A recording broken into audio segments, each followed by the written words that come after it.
This is a production of the LPL Podcast Network. Welcome to Dynamic Thriving Podcast. This podcast will assist you in your quest to be, do, and have anything you desire by highlighting coaches, intuitives, energy specialists, and light workers. This is your host, Mary Ann Pack, spiritual guide and oracle for the many.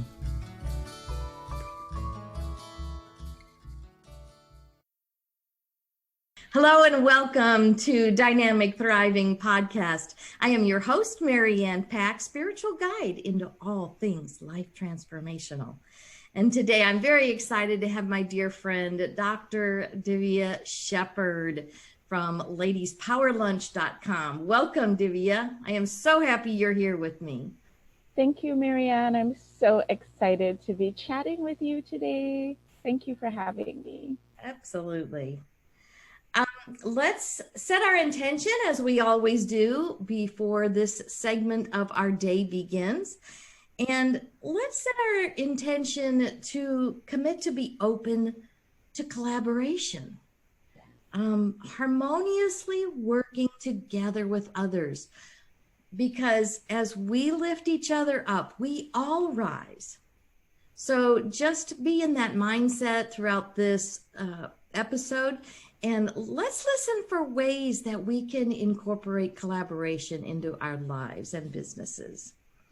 So who is Davia Shepherd and what good do you bring into the world?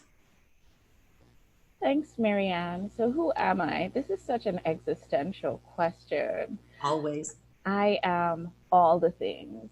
I am the wife, the mother, the physician, the business owner, the leader of our group, Ladies Power Lunch.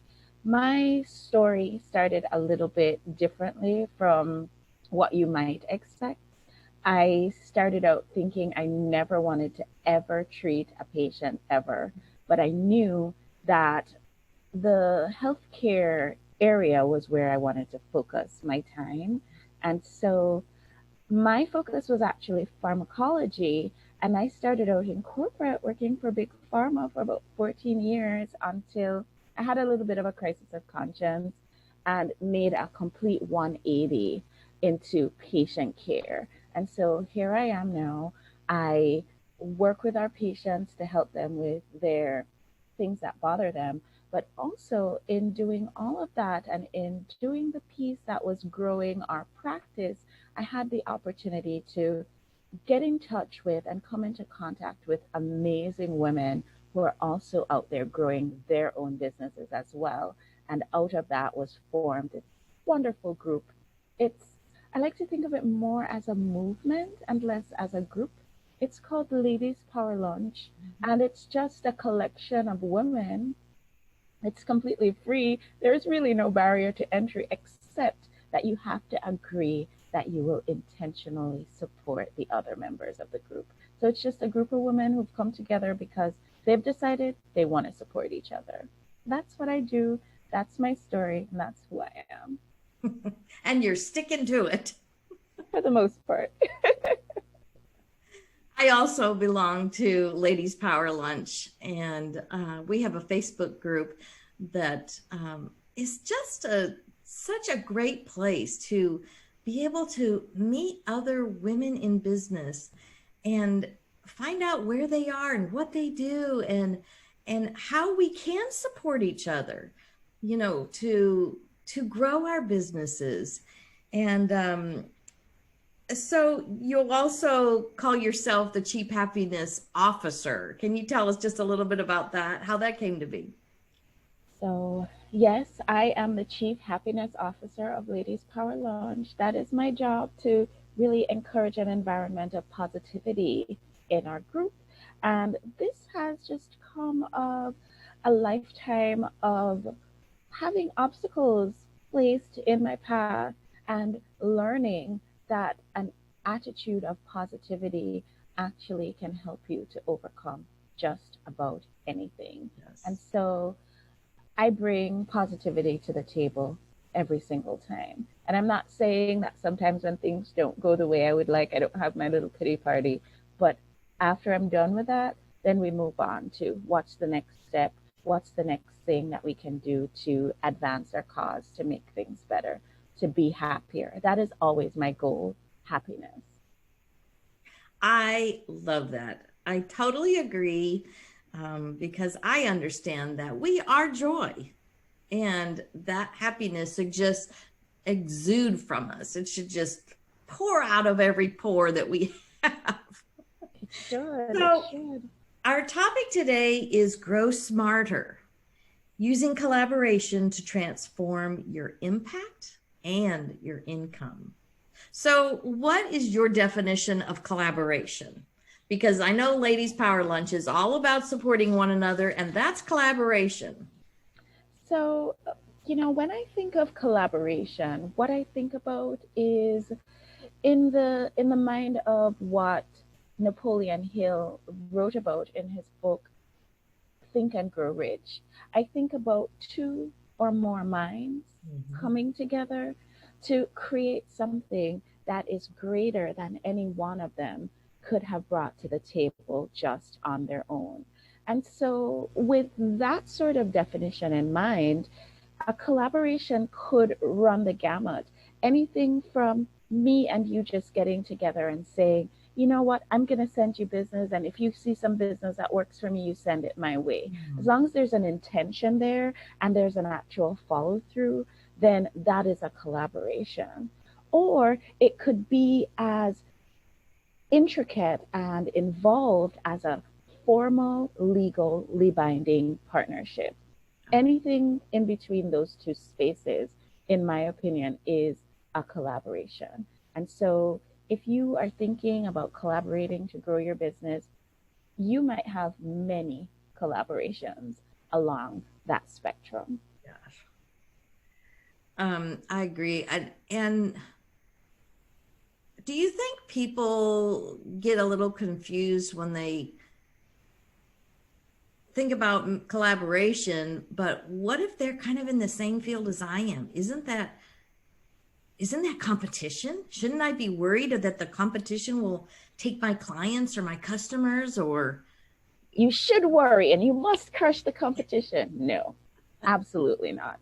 Here's the thing. And again, it could be just because of the field that I'm coming from, why I approach this way, but I feel as though you could take this lens and look at it for just about any kind of area, whether you're a coach or you make a physical product or you do something else. There's always an opportunity, in my opinion, for coming together for the greater good. Here's what I know for sure. In our practice, we have over the years had 2 or 3 physicians working in our practice at the same time doing exactly the same thing.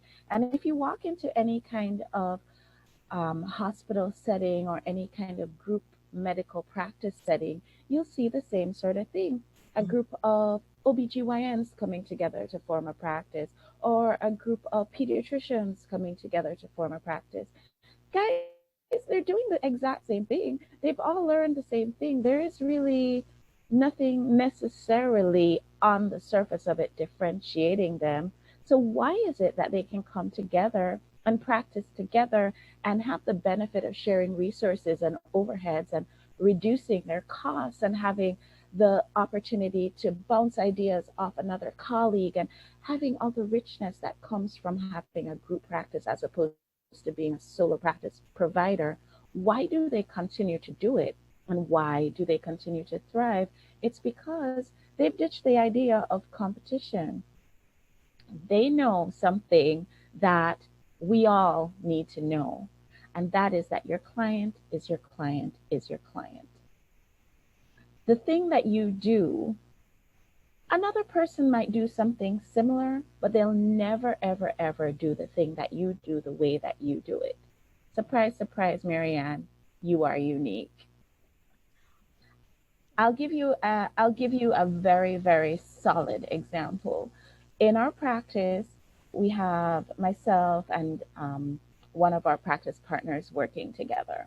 And on the days when my practice partner's patients might have to come in to see me, they're okay with it because they figure, okay, if he said she's okay, then I'll go see her this one time. And they'll come and they'll see me. But as soon as it becomes possible for them to see my practice partner again, they're going to go right back. Right. They have no interest in continuing with me for their lifetime. And it's the same thing when I go on vacation, or if for whatever reason I have to go do something for my children and my practice partner steps in and sees my patient, or a coverage doctor comes in and sees my patients, they will see this person because I have vouched for that person. Right. But they love me and they know me and they like the way that I practice, and they know what I offer to them that is different from any other doctor that they've ever seen before. And so there is no fear. And guess what? If there's a patient who jumps ship and goes to my practice partner or the other way around, it's also fine, because that was not my client. That was not my patient. That patient found the person who was right for them. Right. So if you believe energetically that you are always attracting the people that are made for you, then you will never, ever have to worry about competition ever again. And I want to say that the question that you ask makes perfect sense, because what have you always learned about business? If you open any business textbook, you're going to see these things. What is your competitive advantage? What do you have that stands out from the competition? But if you're not competing, if you decide that you are instead attracting your ideal client, then you're not in the race at all. And your clients will always be your clients, will always be your clients. I so agree. I look at it as it's not competition, it's complementary. Yes. Because just as your practice has a couple people, you're complementing each other with what you're doing, and being able to share the load when one has to be away or one needs to do something else. So it's always complementing the other business partner or the collaborator. I truly believe I am practicing this by even having you here. I love interviewing coaches, and yet I am a coach. But I want to highlight coaches and intuitives and oracles and energy workers and light workers, because even though it's similar to what I do, I want to uplift and support them. I am intentionally looking for people to interview. So this is my collaboration. And so we talked about that it makes a difference in your income and impact in the world. So how can a collaboration do that for you to help increase your income and your impact if you're going to work with somebody? Marianne, are you open to me sharing a story to explain how collaboration changed my business, changed my life, and maybe even my sanity? I love stories. So please share.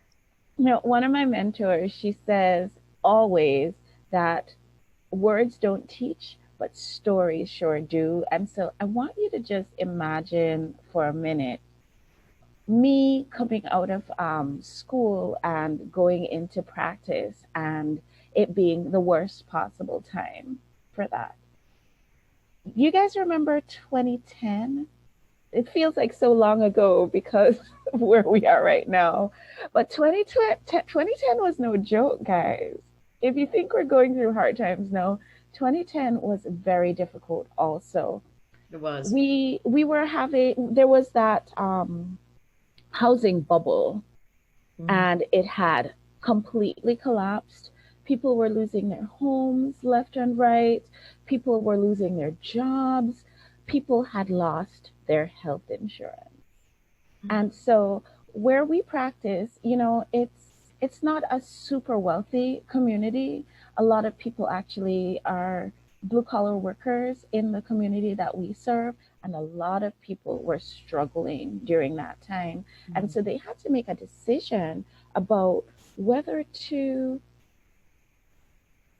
see their doctor or put food on their table, whether to see their doctor or pay their mortgage. This is the reality that we were living in during that time. And so we went from having what may have been a reasonably thriving practice to our patient load cut down to about a third of what it used to be, somewhere between a half and a third. Our accountants did the numbers. I don't remember everything off the top of my head, but we were not nearly as, we weren't seeing nearly as many patients as we would need to cover our overheads. Add to that, Marianne, when you might not remember this, but there was a government shutdown. And in order for the government to continue, we actually ended up having a number of types of healthcare providers being removed from Medicaid services. Our kinds of services that we provide were some of the services that were removed. And so that removed another chunk of our patient population right there, because we weren't able to see them anymore. We weren't able to accept their health insurance. We no longer had the Medicaid credential. So all of this is happening, and I told you at the beginning, I'm the chief happiness officer, right? Always looking for what's the positive spin that I can take on this. Obviously, there's something here for me to learn, and also what's the next step? What's the next thing that I need to do? So being that I went to school to learn how to be a physician, and I know that running a business was not really the focus of my education, I hired a coach. And she was outstanding. And I have to say kudos to her. And she pointed me in the direction of doing a lot of things. We were in the newspaper. We're getting interviewed everywhere, writing an article in the paper. I joined all the networking things. I was the president of our BNI. I was the vice president of our Chamber of Commerce. I was doing all the things. You wake up in the morning, you would see me at the early morning networking meeting. At lunchtime, I'd be at the lunchtime one, and in the evening, I was at the after hours. I was telling a group of people today that I have done the math, and during that time, I can truly say that I attended over 1,000 networking events. Oh my gosh. And people would say to me, when do you sleep? Didn't I just see you at this other thing? I was doing all the things. But what I noticed about going out there and networking in that really broad and uncontrolled way is that people were not intentionally supporting each other. Everybody was just coming in, and all they wanted to do is just get their 5 seconds so they could share about their business and then be on their way. And hopefully it's like throwing spaghetti at the wall, see what sticks. I was even having like lunchtime little coffee breaks or having lunch with people, and it would be routinely a situation where they would come to lunch with me, they would launch into their pitch about their widget, encourage me to purchase their widget, and then they would be on their way before I could get a word in edgewise. And also by the time they'd left, I'm pretty sure they had no idea what it is that I did. And so I was getting a little disillusioned, because while all this is happening, our bills were piling up. And then in a totally unrelated story, my health was also suffering, as you can imagine. And so something had to happen, something had to give. But with my constant focus on positivity, I knew without a shadow of a doubt that things were going to turn around. It was going to just be a matter of time. And I tell you, you talk about trials. We had trials, because they say when it rains, it pours. One morning I walk into my office, and think about this. This is winter time, and I feel this surge of water flowing over my feet. And I look down, we're having a flood. This was a Monday morning. I walk into the office, everything is underwater, right? And we had to move out of our office. All of this stuff is happening all at the same time. So financially, our practice, we were in the red. And I hate to say it, but there were even days when I thought about, maybe we need to close this practice and also go work for somebody else. But at the same time, I'm thinking about the patients that we did have to serve. And I'm thinking about when we leave, what's going to happen to them. And so I knew there had to be another way. So I kept going with my networking, and I remember it very clearly. It was a Monday, it was the third Monday of the month, and I had a networking little lunch set up with these 5 women who showed up for it. And one woman, she was in a nonprofit. One woman, she was a banking vice president. One was a real estate agent. One sold greeting cards, and the other one was a videographer. 5 women and myself, and we sat down at that table in a Ruby Tuesday on Route 6 in Bristol, Connecticut. I remember it, guys. The salad bar, that was the reason why we chose that place, because we're saying, okay, we could get something reasonably healthy for lunch. Mm-hmm. And we sat down with our salads from the salad bar, and we just started talking. And it was interesting because the difference with this group of women and all the people that I had been networking with before is that these women, they came to the table intentionally ready to support each other. That intention was there. Yes. We're talking, everybody at the table, had families or extended families who had kids, who had elderly parents they were taking care of, struggles that we're going through in our businesses, and we're just talking. And as somebody would come up with a concern, somebody else at the table, even though they might be in a different field, would come up with an answer. Mm-hmm. And somebody would pull out a cell phone and say, hang on, let me connect you with XYZ person, because this person can really help you. And the connections were just flowing that whole entire afternoon. Maybe in my life, the best hour that I've ever spent in a networking environment. And at the end of it, we were all so refreshed, we were all so supported, and everybody was saying, oh my goodness, this is something that we have to do. We have to do it again. We can't just let this be a one and done, a one-time event.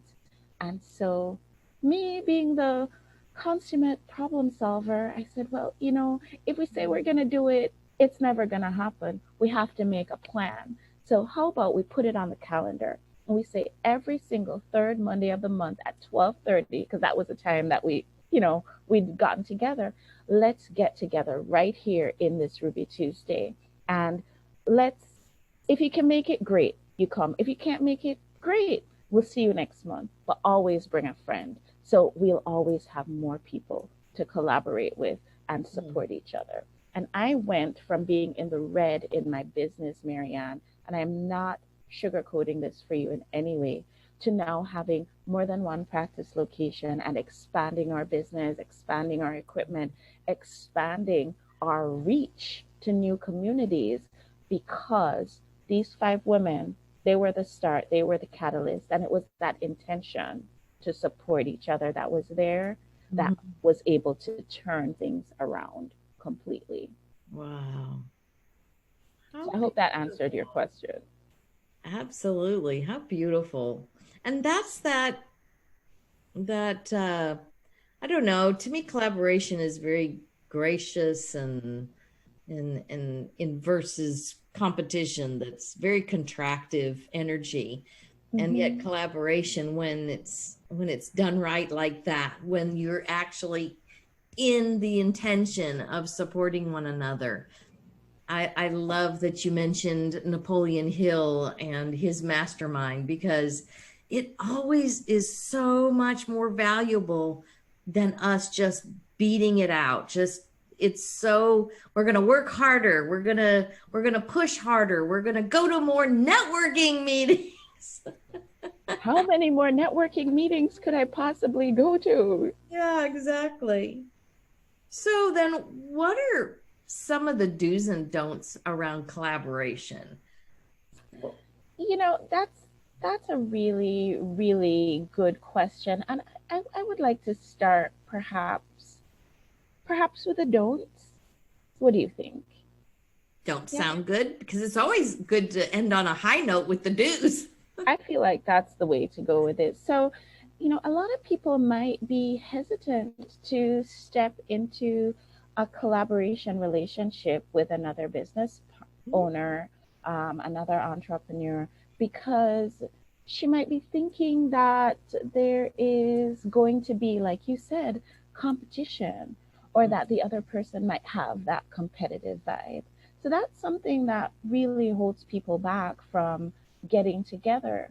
And then there's a trust issue. How much do you trust the other person? True, true. I have been writing this book, and I'll tell you a little bit more about it. But one of the things that I did for writing this book is some research on case studies of a lot of the big business partnerships and collaborations that are out there. We looked in the book at things, companies like Apple and Hewlett Packard, for example, and just looking at the collaborations that had to happen for those big businesses to come together and be the force that they are to be reckoned with in the world today. And when you look at them, you realize that trust was a big factor, especially at the beginning. And I'm not saying that things necessarily in all those cases and all those case studies that we mentioned went exactly the way that they could have planned in the beginning. But the fact that those companies are still standing here years later is a testament to the fact that that trust has to be there in the beginning. Because if you look at Dave and Bill, Hewlett and Packard, they were friends from kiddie days. They knew each other, right? They knew what they were getting into when they decided to get into a partnership with each other. Same thing with myself and Dr. Saporito, who is the founder of our practice. He knows me because back in the day when I was in school, he was one of my teachers. So I know him and he knows me. And there is that trust that is there because he used to mark my papers. He knows what I'm good at. He knows what he had to focus a little bit harder on to get me to be the doctor that I am today. And I know what he is good at. And I also know what it was a little bit where he likes to focus his attention. So for example, patients who come into our practice, they might be a little bit more interested in going hard and fast on the orthopedic side. He's going to be the perfect doctor for them. The people who want to know a little bit more about how biochemistry is affecting their bodies and how nutrition can help them to overcome their issues, they're going to be coming to me. So we know where we fit, and each person fits into their spot perfectly. There is another thing that people are concerned about when they're going into collaborations, not being sure that everybody in the collaboration is all in, that the other person's going to pull their weight. True. Yeah. The example I like to cite is, again, probably a point of pain for me in the past. Because do you remember being in high school or college or whatever and having group projects? Remember those days? Oh, yes. And there's always somebody in a group that won't pull their weight, and I am the kind of person who I better be getting a good grade or else I'm going to be mad. And so, and also, I probably may have had scholarships or things depending on me getting a good grade. So I would be the person who would say, okay, I'm going to pull the weight for everybody because I cannot afford to not get the kind of grade. And so we are all coming to these collaborations, unfortunately, with our baggage from the past. And we are wondering, is the other person going to be pulling their own weight? Or we may have been the slacker in our relationships in the past, and we're wondering, am I really going to be up to the task of pulling my own weight in this, right? You have to look at it from both sides because you don't know, who are you? Who are you? I'm not going to sing. Sometimes we're not so sure how competent the other person is. Going back to the example of Hewlett Packard and Apple and even our little practice that we have here, Dr. Saporito knows what I can do and he knows what I'm not going to be the best at, and vice versa.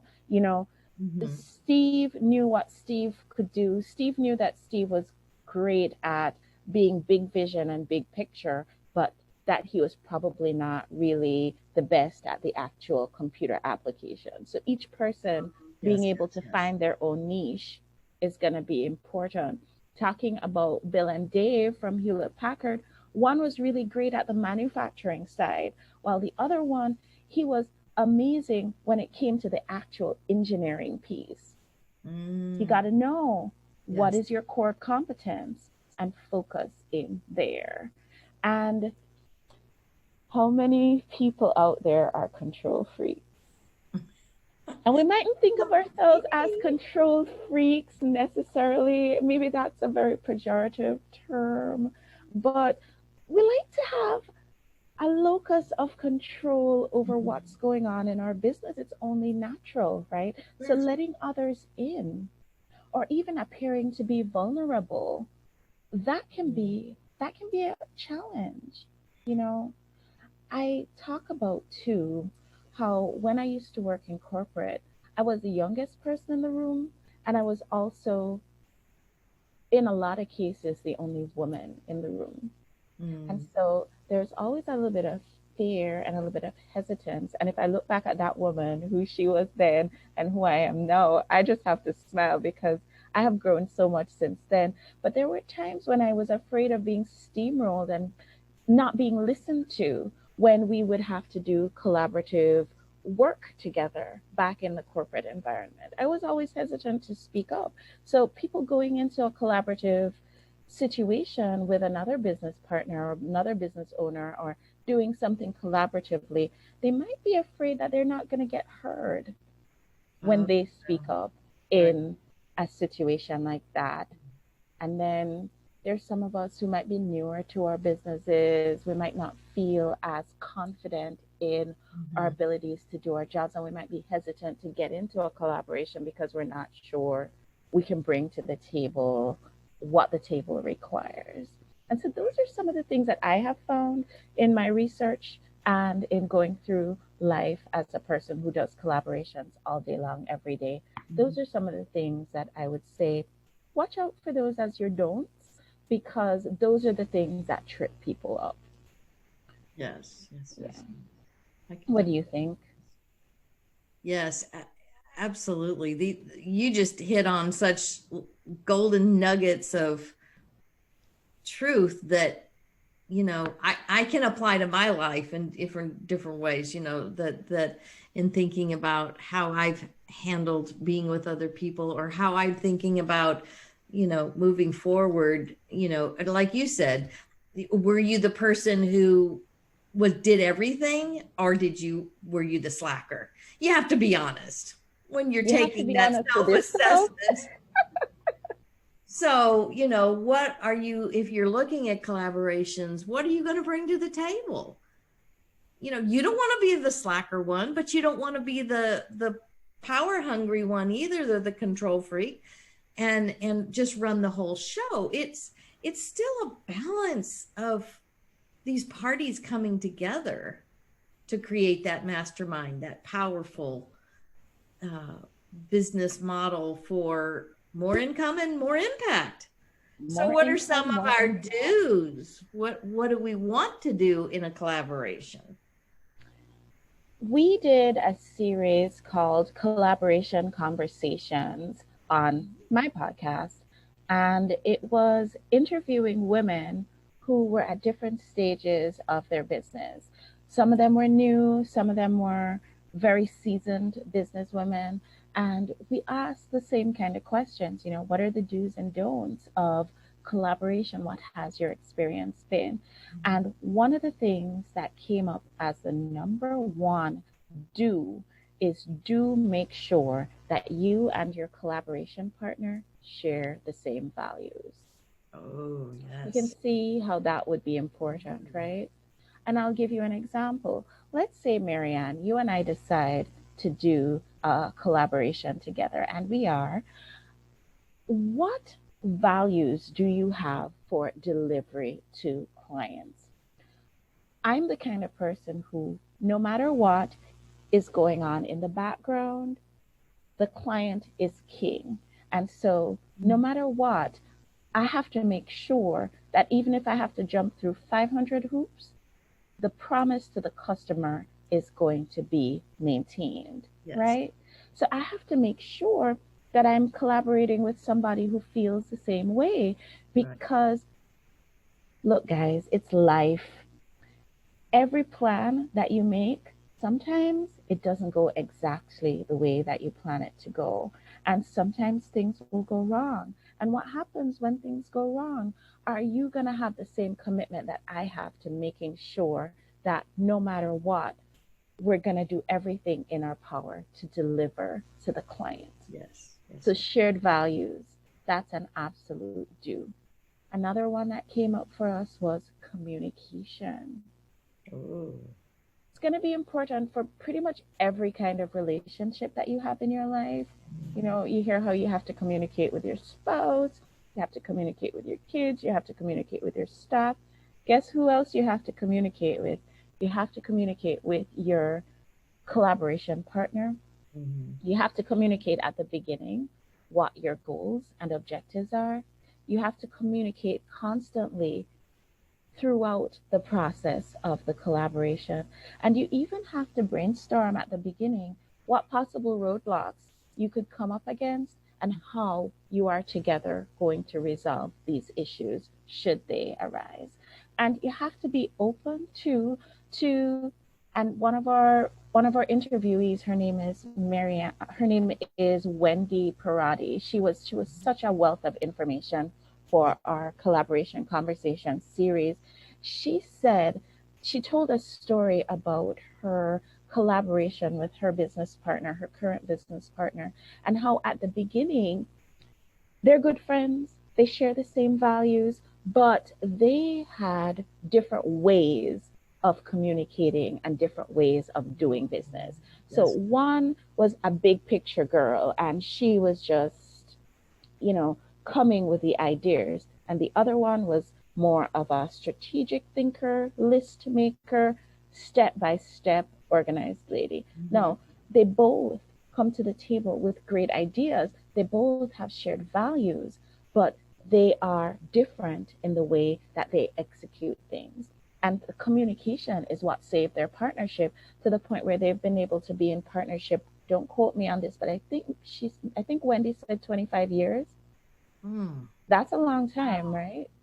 Yes. 25 years, because they were able to recognize in the beginning that, hang on, we have two different communication styles. And so we're going to try to communicate with each other in the way that the other person can hear. Isn't that interesting? That is. Yeah.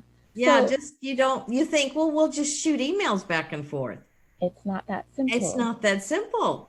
It really isn't. We'll just use this app or this platform that lines out all of our work, and we'll just each fill in our part. And that may not be the right one for both parties. Yep, that I absolutely agree with that, because I remember Wendy saying on our interview that what would happen is they would start a meeting and she would be very expansive in her ideas, and the other partner would feel overwhelmed. And then when the other partner would start going through lists and that sort of thing, she would feel like her partner was trying to push her into this tiny little box. Think about that.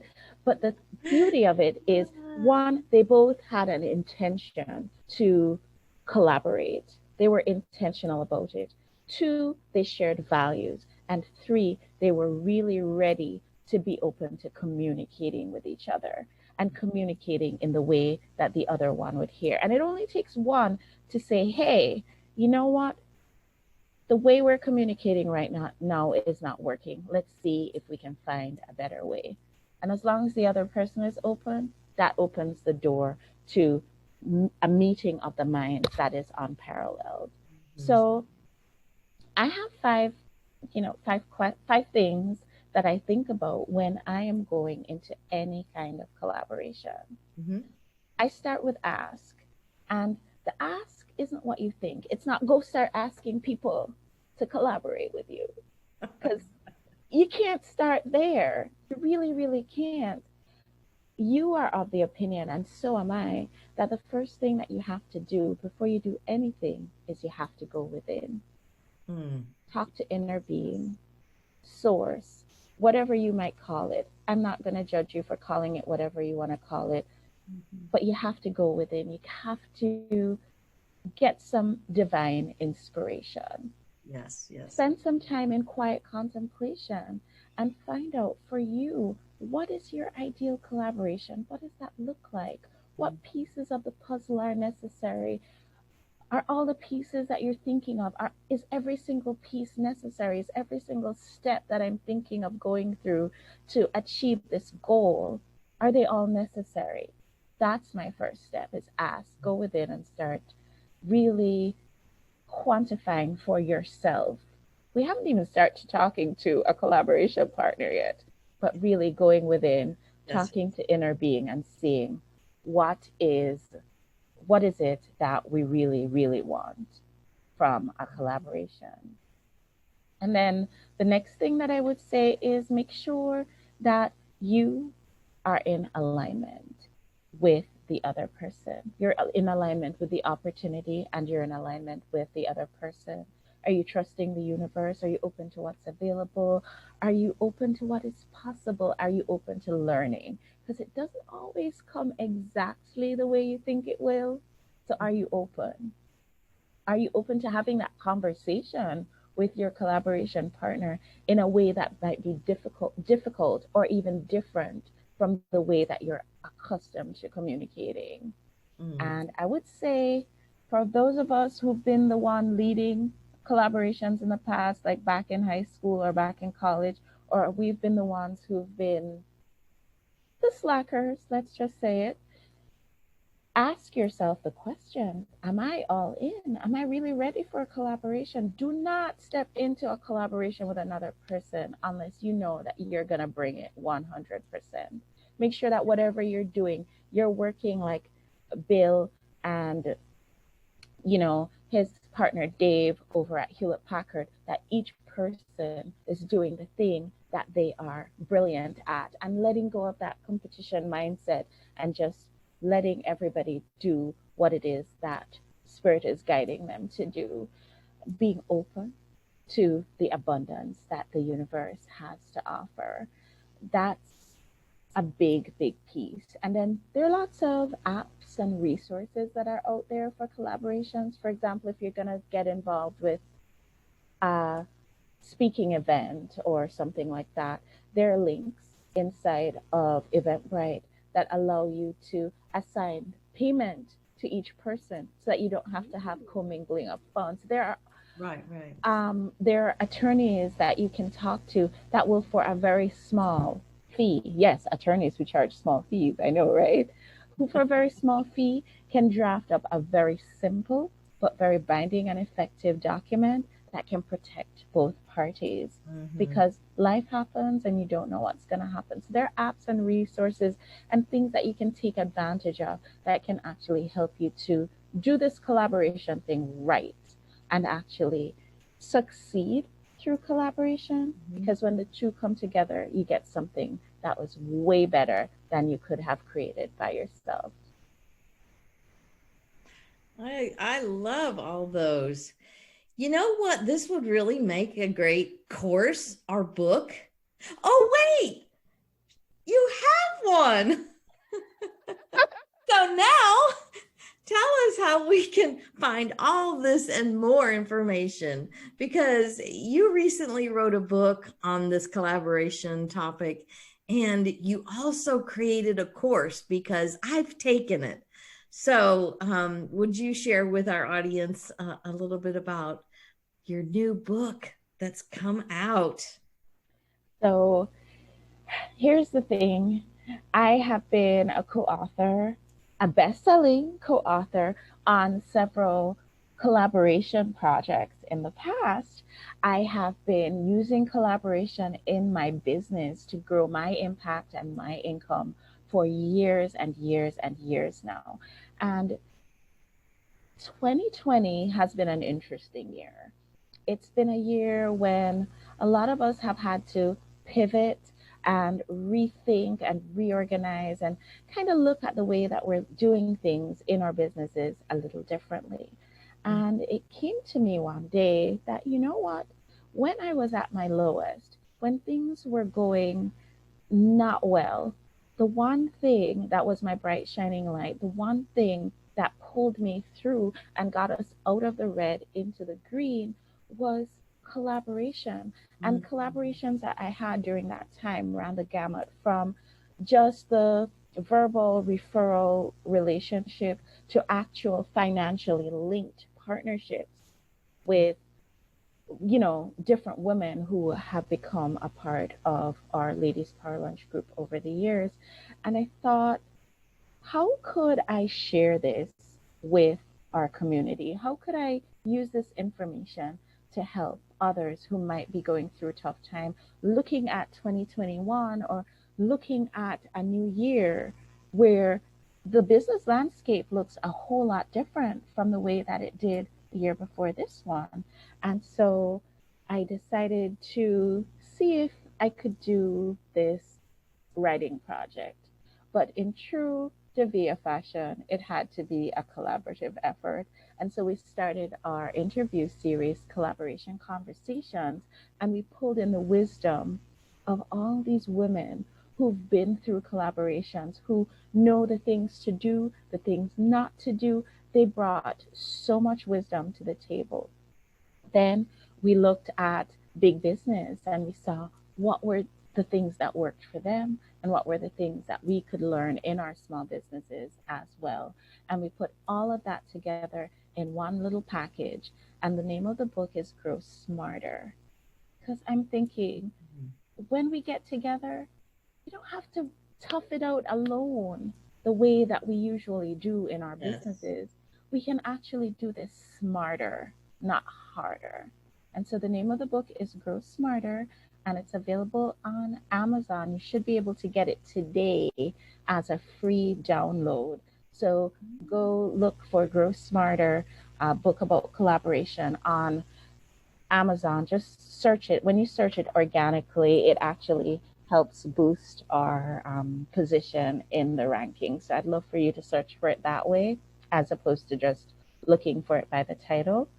That's a way that you, dear listener, can collaborate with me by helping me to grow, and then you will also get a free book back. So everybody wins. See how that's a collaboration?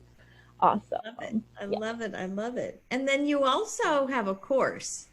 Yes, we do have a course, because I thought that, and I have done this in the past, and you can tell me, has this ever happened to you? You've bought a book because the title seemed really, really important. And then you got caught up with doing all the things that you've been doing, and it sort of sits on the shelf for a while and you never really get to it.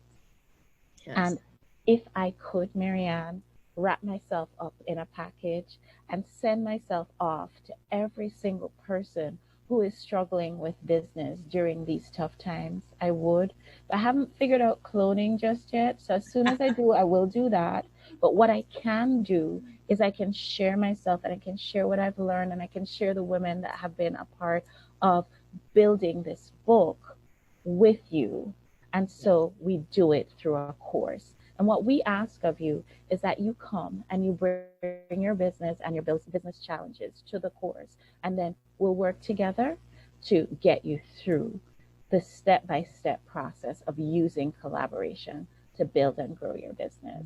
So the name of the course is also Grow Smarter, and it is available at free.power-transformations.com. Transformations, or just transformations? Oh, okay. We don't just want one transformation. We want all the transformations. I love it. Well, I wrote it down wrong, so not very good of me, but that's okay. So today you can get this ebook. Yes. You can also buy it though, can't you? In is it paperback or hardback? So we're offering for anybody who signs up for the course. Okay.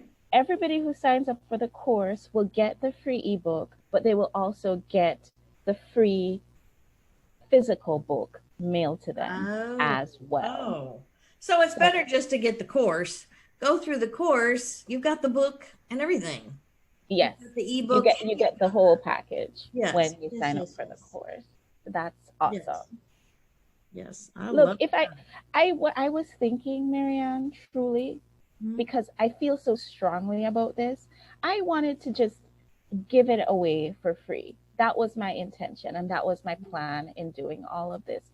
But here's what I've learned over the years, and I've been in the self-help aisle for the past 20 years. I have had a coach every single step of the way. And what I have learned is that you have to put something in also. You have to have an Yes. energetic investment in anything that you do in order for you to get something back. Because how many free courses have you signed up for and never even taken the first module? Or No, you might get halfway through and you stop.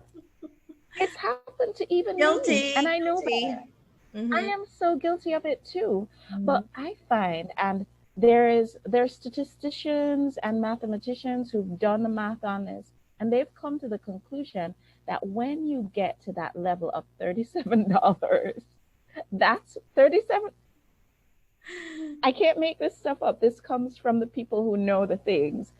$37 is that point where people start to have an emotional investment in the Wow. product. Yeah. It's crazy, but that's the it's not $27.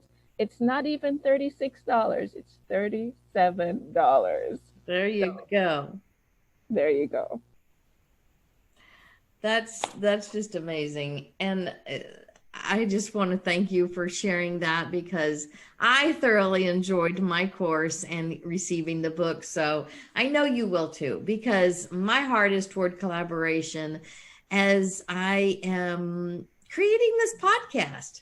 This is a new thing for me this year in 2021. I moved from my system of my shows that presented in 2020.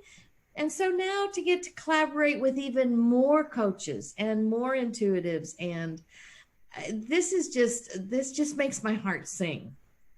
So we are also developing a coaching concierge service. So be on the lookout for that because that is going to give you access to coaches that I know personally.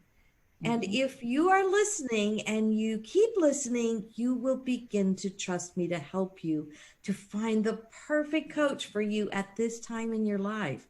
So be sure you keep your eyes and ears open for that coming up soon this year. So, do you have any closing words of wisdom that you would like to share with us before we say goodbye? If I could just share one thing, I would say stay positive. I Yes. know these times that we have been going through have not been ideal. And I don't want to have anybody think that I am, putting a happy face sticker on a bad situation Yes. because we've had our challenges during this time as well. But I would just say stay positive and if you have to throw your pity party, go ahead, do what you need to do. But then the next thing that you need to say to yourself is, okay, what do I need to learn from this? And what is the next step in positivity that I can take? How Yes. can I stay positive and just move on from there? Absolutely. You don't ever want to unpack and move in to that negative realm because there's always, I know it may be hard to find, but when I start looking, I will always find a twinkle of a silver lining, a little spark of something special, even in bad situations. So yes, I definitely concur with Divya and say please stay in that positive realm. And if you need help, you know where to find me. It's at mariannepack.com. And you'll find all of our services there. And however I can be of service to you, please, please, please let me know. And if you are looking and interested about collaboration, get a hold of Dr. Divya, and ladiespowerlunch.com is also her website for joining Ladies Power Lunch. And remember, to join Ladies Power Lunch is free. You just have to follow one rule, which is you have to intentionally support each other. One rule. There you go. That covers it all. So visit ladiespowerlunch.com. And I thank you so much, Divya, for being my guest. And I get to share you and collaborate with you and share you to my audience. And I just have so appreciated this time with you and talking about collaboration. I appreciate you. Thank you so much for having me, Marianne. And I'm looking forward to being on your show again soon, and we'll talk about even more things. Absolutely. And remember, you are joy, looking for a way to express. Thank you for joining us for this episode of the Dynamic Thriving Podcast. Please like, comment, and be sure to subscribe. Also, visit our website, mariannepack.com, for all of our services. Remember, you are joy, looking for a way to express.